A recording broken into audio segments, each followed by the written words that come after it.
नमस्कार, बहुत स्वागत करता हूं आप सभी लोगों का कटिहार लाइफ में। देखिए, दिल्ली में आज चुनाव थे और चुनाव पूरी तरह से संपन्न हो चुके हैं।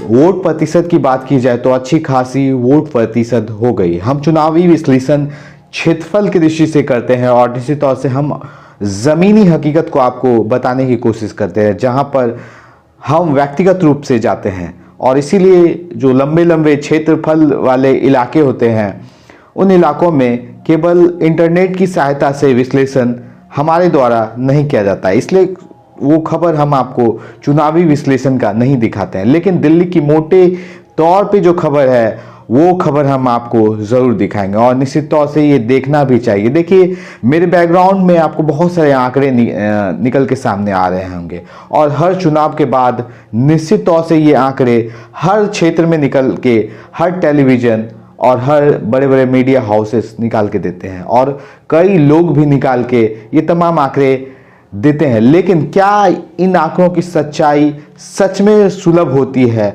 और सच में क्या इन्हीं आंकड़ों के आधार पर जो वोटिंग होती है वो सही साबित होती है? ये बहुत बड़ा सवाल होता है और निश्चित तौर से दिल्ली का भी जो ये सवाल है इस वक्त, ये बहुत बड़ा है। ये सवाल इसलिए कि पिछले 2 टर्म से जो आपकी सरकार है वो अच्छी खासी यहाँ पर अपने वोटों को लुभा रही थी। पहले टर्म में जो एक कांग्रेस को हराकर आप आई थी और निश्चित तौर से उन्होंने सबको आश्चर्यचकित कर दिया था जब आपकी सरकार आई थी। जी हाँ, शीला दीक्षित की 15 साल की जो अवधि थी उसको उन्होंने झट से उखाड़ फेंका और बीजेपी और कांग्रेस बिल्कुल देखते रह गए थे। और 2 टर्म से, जी हाँ बिल्कुल 2 टर्म से आपकी सरकार यहाँ पे काबिज है। लेकिन इस बार क्या आपके जो शासन है उसके लिए सब कुछ सुलभ होगा आसानी से? यह कह पाना निश्चित तौर से इस वक्त बहुत दुर्लभ होगा। इसके पीछे की वजह भी है, क्योंकि आपकी जो पार्टी है वो शराब घोटाले मामले को लेकर और कई वित्तीय मामले को लेकर भी फंसी है और निश्चित तौर से इनके कई सारे नेता जो हैं वो जेल की हवा कह चुके हैं। कई सारे नेता पार्टी छोड़कर जा चुके हैं। कई सारे नेताओं ने अपने पार्टियों को बदला है और कई सारे जो बुद्धिजीवी वाले नेता हुआ करते थे, जिसमें कुमार विश्वास वगैरह हुआ करते थे, योगेंद्र जैसे लोग होते थे, वो सभी लोग पार्टी छोड़कर अब जा चुके हैं। मतलब आपकी जो वो स्थापित पार्टी थी उसके जो सदस्य थे वो अब इस वक्त आपकी पार्टी में नहीं है और निश्चित तौर से इसका जो प्रभाव पड़ा है वो पड़ेगा।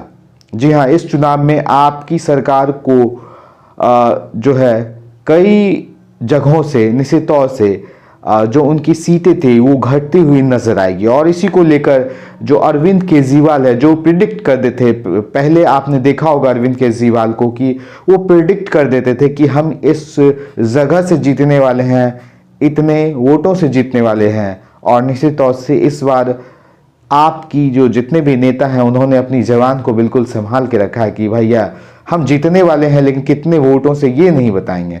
बीजेपी कमर कसी हुई है और कांग्रेस अपने हालात को सुधारने में नजर आती है। निश्चित तौर से इस बार जो दिल्ली का चुनाव है, अगर आप सही मायनों में देखेंगे तो निश्चित तौर से आप और बीजेपी के बीच आपको देखने को ये मामला देखने को मिलेगा। लेकिन कांग्रेस जो है अपनी जड़ों को बिल्कुल इस बार भी ऐसा लगता है कि मानो मजबूत करती हुई नजर आ रही है। अगर आप इस तमाम चुनाव के जो क्षेत्रफल की दृष्टि से देखेंगे, वोट प्रतिशत की दृष्टि से देखेंगे, तो आपको कई तरह के डेटा निकल के सामने आते हुए नजर आएंगे।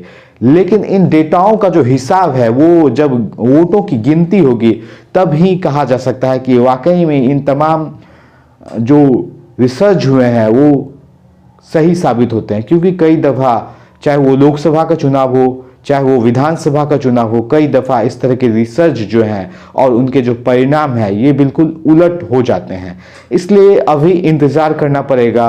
हालांकि आपकी पार्टी ने शिक्षा के क्षेत्र में बहुत अच्छे काम किए हैं। कई सरकारी विद्यालयों को बिल्कुल प्राइवेट स्कूल की तरह बदल दिया था। मोहल्ला क्लिनिक जो इनका एक प्रमुख चीज़ था, वो तमाम चीज़ें, कुछ अच्छी चीज़ें भी नज़र आती हुई। लेकिन इस बार के चुनाव में महिलाओं को लेकर भी कई तरह के लोक लुभावन जो वादे किए गए हैं उसको लेकर भी एक बड़ा दांव पेच हर पार्टी ने खेला है, चाहे बीजेपी हो चाहे आप पार्टी हो चाहे कांग्रेस हो, ये तीन पार्टियों ने महिलाओं को लेकर भी काफ़ी दाव पेच खेला है, जिसको लेकर कई पार्टियां 2500 रुपये, कोई 3000, कोई फ्री में ये, और अरविंद केजरीवाल के मामले में तो फ्री की रेबरी वाली जो लाइन है यहीं से निकली है। और निश्चित तौर से इस वक्त भी ये तमाम सवाल गूंज रहे हैं कि क्या इस बार आप पार्टी फिर से दिल्ली में काबिज हो पाएगी, या बीजेपी जो कहती है कि ये आपदा थी और इस बार आपदा से